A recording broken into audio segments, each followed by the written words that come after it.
Eva Dewi, salah satu dosen program studi peternakan Fakultas Peternakan Universitas Wijayabusuma Purwokerto. Video ini saya buat untuk melengkapi salah satu persyaratan sertifikasi dosen gelombang 1 tahun 2025, yaitu pernyataan diri dosen dalam unjuk kerja Tridharma Perguruan Tinggi atau PDD UK TPT dalam bidang pengajaran. Pada kesempatan kali ini, mata kuliah yang saya ambil sebagai contoh dalam pengajaran adalah mata kuliah teknologi hasil ternak yang merupakan mata kuliah wajib dari program studi peternakan yang dilaksanakan pada semester 5. Mata kuliah ini terdiri dari 3 SKS. Sebelum melakukan proses pembelajaran, saya menyusun LPS berbasis OBE atau Outcome Based Education yang akan mendukung tercapainya capaian pembelajaran lulusan program studi yang dibebankan pada mata kuliah. Mata kuliah ini disampaikan dengan metode DIA, yaitu Delivery, Interaction, and Assessment, supaya proses pembelajaran menjadi lebih aktif, partisipatif, dan berorientasi pada pencapaian pembelajaran. Delivery yaitu saya menyampaikan materi secara menarik untuk meningkatkan pemahaman mahasiswa terhadap konsep dan teori yang diajarkan. Interaction yaitu melalui diskusi kelas, studi kasus, kerja kelompok, presentasi mahasiswa, serta forum diskusi daring. Mahasiswa didorong untuk berpikir kritis, menyampaikan pendapat, dan mengkaitkan materi kuliah dengan permasalahan nyata sesuai dengan bidangnya. Kemudian assessment yaitu dilakukan dengan cara evaluasi pembelajaran yang dilakukan secara berkelanjutan untuk mengukur capaian pembelajaran. Penilaian yang saya lakukan mencakup tes formatif dan sumatif, tugas individu dan kelompok, proyek, serta penilaian keterampilan dan sikap. Penilaian bersifat objektif, transparan, dan mencerminkan kemajuan belajar mahasiswa secara menyeluruh. Ada 5 indikator yang diukur, yaitu yang pertama adalah tugas sebesar 5%, kuis sebesar 10%, UTS sebesar 20%, UAS sebesar 20%, dan project base sebesar 45%. Deskripsi mata kuliah teknologi hasil ternak adalah mata kuliah yang membahas materi pembelajaran tentang teknologi pengolahan hasil ternak, khususnya susu, daging, dan telur, menjadi berbagai produk olahan hasil ternak. Capaian pembelajaran lulusan program studi peternakan Fakultas Peternakan yang dibebankan pada mata kuliah teknologi hasil ternak ini adalah yang pertama, mampu mengambil keputusan yang tepat berdasarkan analisis informasi data dan mampu memberikan petunjuk dalam memilih berbagai alternatif solusi secara mandiri dan kelompok. Yang kedua, mampu menganalisis, merencanakan, dan mengaplikasikan teknologi peternakan yang berorientasi pada peningkatan produksi, efisiensi, kualitas, dan keberlanjutan yang dilandasi oleh penguasaan ilmu peternakan yang meliputi pengembangbiakan, pakan, pengolahan hasil, manajemen pemasaran, dan pengorganisasian sistem produksi ternak berkelanjutan. Yang ketiga, menguasai pengetahuan dan teknologi di bidang peternakan. Selanjutnya, berikut adalah proses pembelajaran yang saya laksanakan pada mata kuliah teknologi hasil ternak dengan materi teknologi pengolahan susu fermentasi. Terima kasih. Wassalamualaikum warahmatullahi wabarakatuh.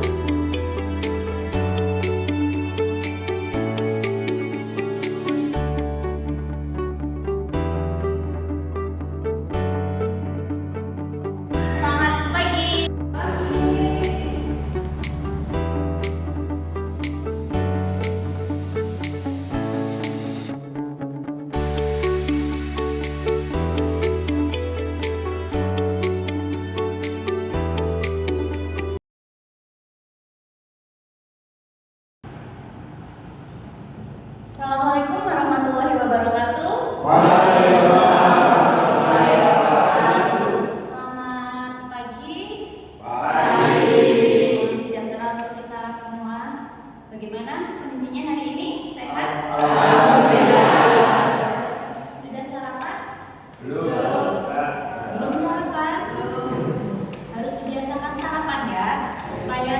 bisa fokus untuk kuliah pada pagi hari ini. Oke, baik teman-teman, pada pertemuan yang ke-7 kali ini kita akan membahas tentang materi susu fermentasi. Seperti yang sudah saya sampaikan di pertemuan pertama kemarin mengenai kemampuan dan penilaian, hari ini rencananya kita akan membuat suatu project base ya. Nanti kita akan bahas di akhir kuliah. Dan seperti biasa juga sesuai dengan perjanjian kita di awal kuliah bahwa di pertemuan ke-7 ini juga nanti ada kuis di akhir perkuliahan. Sepakat ya? Terima kasih. Teman-teman mahasiswa, sekarang materi yang akan saya bawakan adalah teknologi pengolahan susu. Salah satu contohnya adalah susu fermentasi. Kalian sudah paham mungkin ya apa itu susu fermentasi, produknya apa saja? Ada yang bisa menjawab sedikit mungkin? Ya, ada yogurt, kemudian keju, kemudian kefir. Ini adalah beberapa contoh dari produk susu fermentasi seperti yang sudah Anda jelaskan atau Anda jawab tadi ya. Yang pertama ada yogurt, kemudian ada keju, kemudian ini ada konsentrat yogurt, kemudian itu ada daging. Kalau daging masih asing mendengar daging. Kemudian ada kefir dan ini ada minuman yang sudah sering kalian konsumsi ya. Kemudian, nah tentunya susu fermentasi ini memiliki banyak manfaat yang bisa mencukupi nutrisi kita ya. Yang pertama adalah bahwa zat-zat gizi yang ada di produk susu fermentasi ini mudah dicerna oleh alat pencernaan. Misalnya di dalam susu itu kan ada yang namanya laktosa ya. Laktosa itu telah terhidrolisis menjadi glukosa dan galaktosa yang lebih mudah dicerna dan diserap oleh tubuh. Kemudian yang kedua, produk susu fermentasi ini teksturnya lebih kental daripada bahan dasarnya yaitu susu yang notabene susu itu adalah produk cair ya, sehingga dia flow rate pada saluran pencernaan atau lebih lambat pencernanya, sehingga nutrisi yang dapat diserap oleh tubuh kita itu menjadi lebih banyak. Kemudian yang ketiga adalah mengurangi lactose intolerance. Tahu apa itu lactose intolerance? Ya, tahu. Ya, silakan Mas Alun. Lactose intoleran itu gangguan pencernaan karena tubuh tidak mampu mencerna susu. Ya, betul. Gangguan sistem pencernaan karena ada beberapa orang itu tidak bisa mencerna susu, khususnya susu sapi. Dia tidak bisa mencerna susu sapi sehingga dia bisa mengakibatkan sakit perut. Hanya tentang lactose intolerance. Saya Bu. Ya. Untuk contohnya lactose intolerance itu apa aja Bu? Ya, contohnya misalkan Mas Labib, ya Mas Labib ini alergi terhadap susu sapi karena di dalam susu sapi itu kandungan glukosa atau lemaknya itu lebih besar, globula lemaknya itu lebih besar. Jadi tubuh Mas Labib ini tidak bisa menyerap globula lemak itu dengan baik sehingga sistem pencernaannya bisa terganggu, bisa menyebabkan sakit perut, kemudian Mas Labib nanti bisa jadi diare. Nah, untuk mengatasi masalah tersebut supaya Mas Labib bisa mendapatkan protein hewani dari susu, Mas Labib bisa mengkonsumsi susu kambing atau produk fermentasi ini. Jadi aman. Kalau orang menderita lactose intolerance kemudian mengkonsumsi susu fermentasi, insya Allah dia aman, pencernaannya tidak terganggu selama mengkonsumsinya tidak secara berlebihan. Ya. Kemudian yang keempat adalah mengandung komponen bioaktif yang berguna bagi kesehatan. Nah, kemudian kita masuk ke materi proses fermentasi. Jadi proses fermentasi dari susu ini merupakan perubahan laktosa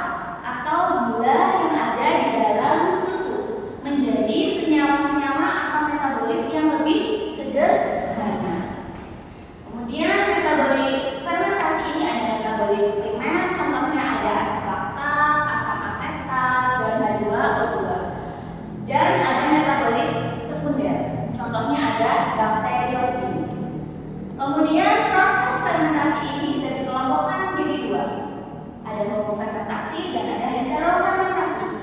Kalau homofermentasi dia hanya dihasilkan metabolit tunggal. Hasilnya adalah berupa asam laktat. Nah, tapi kalau heterofermentasi ini dihasilkan menghasilkan metabolit itu ada dua jenis. Ada asam laktat dan dia juga menghasilkan alkohol. Kalau fermentasi apa? Contohnya yogurt ya. Yogurt kefir. Tapi kalau ada fermentasi kalau ini contohnya yogurt. Kalau heterofermentasi contohnya ada kefir. Dari penjelasan ini ada yang mau ditanyakan? Ya, silakan Mbak Alifah. Contoh dari homofermentasi apa aja ya, Bu? Contoh dari homofermentasi itu ada yogurt. Mbak Alifah senang konsumsi yogurt? Ya. Kemudian ada lagi Yakult. Ya, yang itu juga kan salah satu minuman produk dari susu fermentasi. Kemudian kalau heterofermentasi, dia contohnya ada kefir. Karena kefir itu proses fermentasinya lebih lama daripada yogurt, jadi kefir itu mengandung sedikit alkohol. Ya, teman-teman ada yang tahu perbedaan lama fermentasi antara yogurt dan kefir? Oke, saya jelaskan sedikit ya. Kalau proses fermentasi pada yogurt ini umumnya minimal dia difermentasi selama 6 jam. Tapi kalau kefir minimal dia bisa sampai 24 jam. Ya, karena bakteri yang membantu proses fermentasi pada kefir ini lebih kompleks atau lebih lengkap dibandingkan yogurt. Kalau yogurt hanya dua bakteri, ada Lactobacillus bulgaricus dan Lactobacillus streptococcus. Tapi kalau kefir ada bantuan yeast, ya, sehingga dia nanti produk akhirnya lebih asam dan mengandung sedikit alkohol. Ya. Kemudian dengan dihasilkannya metabolit berupa asam, terutama asam laktat yang terkandung di dalam produk fermentasi itu, maka dari itu susu rasanya berubah menjadi lebih asam.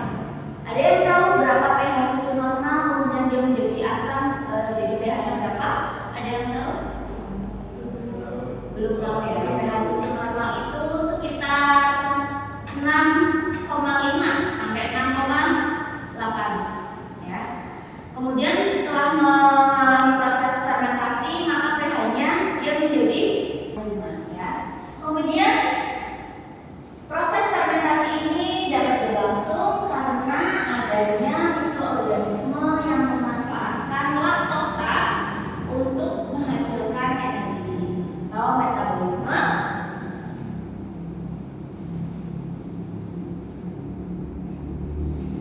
Ini adalah contoh proses fermentasi, homofermentasi yang hanya menggunakan hasil akhirnya hanya satu, asam laktat ya. Jadi dia glukosa ditambahkan bakteri asam laktat, kemudian hasil akhirnya hanya asam laktat. Kemudian kalau heterofermentasi, glukosa menghasilkan asam laktat, etanol dan karbon dioksida. Kemudian yang selanjutnya ini gambar apa? Tadi sudah dijelaskan di awal. Sudah ada yang pernah mengonsumsi daging?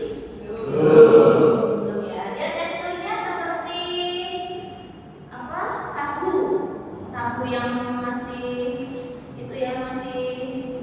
mentah gitu ya. Nah, daging ini dia bahan dasarnya itu dari susu kerbau. Jadi di Minangkabau memang banyak ya ternak kerbau, diambil susunya kemudian diolah menjadi daging. Jadi ini merupakan salah satu contoh proses fermentasi yang mengandalkan pada fermentasi yang spontan atau secara alami.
bakteri Lactobacillus bulgaricus dan Streptococcus thermophilus.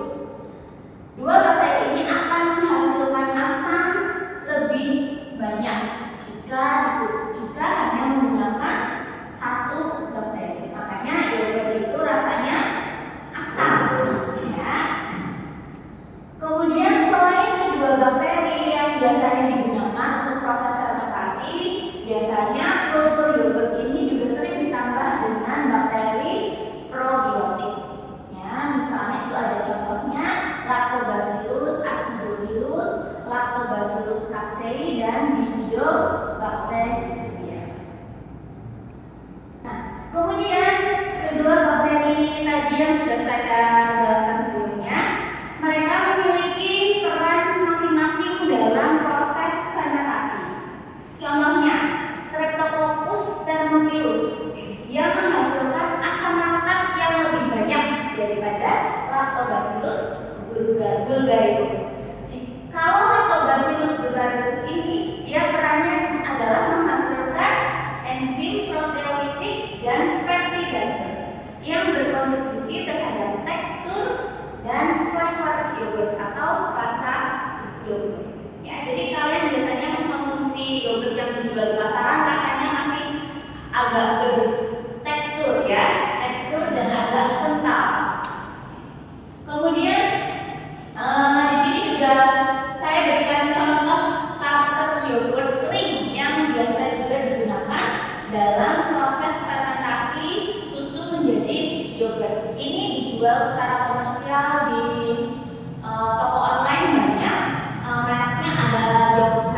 Ini biasa pakai, saya juga biasanya pakai ini kalau untuk bahan praktikum atau penelitian membuat yogurt. Ini dapat dipakai secara langsung terhadap susu, kemudian difermentasi, nanti hasil akhirnya yogurt, atau bisa diaktifkan terlebih dahulu di susu skim. Jadi untuk membuat biangnya dulu, baru nanti setelah jadi kita aplikasikan ke susu untuk membuat yogurt. Baik teman-teman mahasiswa, setelah apa yang sudah saya jelaskan tadi, apakah kalian sudah paham? Baik, seperti yang sudah saya jelaskan tadi di awal pertemuan kita, bahwa mata kuliah teknologi hasil ternak ini akan ada komponen penilaiannya, yaitu project based.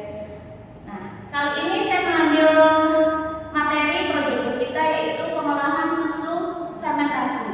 Jadi nanti kalian silahkan membuat kelompok, kemudian kita akan bersama-sama melakukan project based membuat susu fermentasi di pertemuan minggu depan. Nah, sebelum saya akhiri perkuliahan pada pagi hari ini, seperti yang sudah saya sebutkan tadi juga di awal, bahwa di akhir pertemuan kita akan mengadakan kuis sebagai salah satu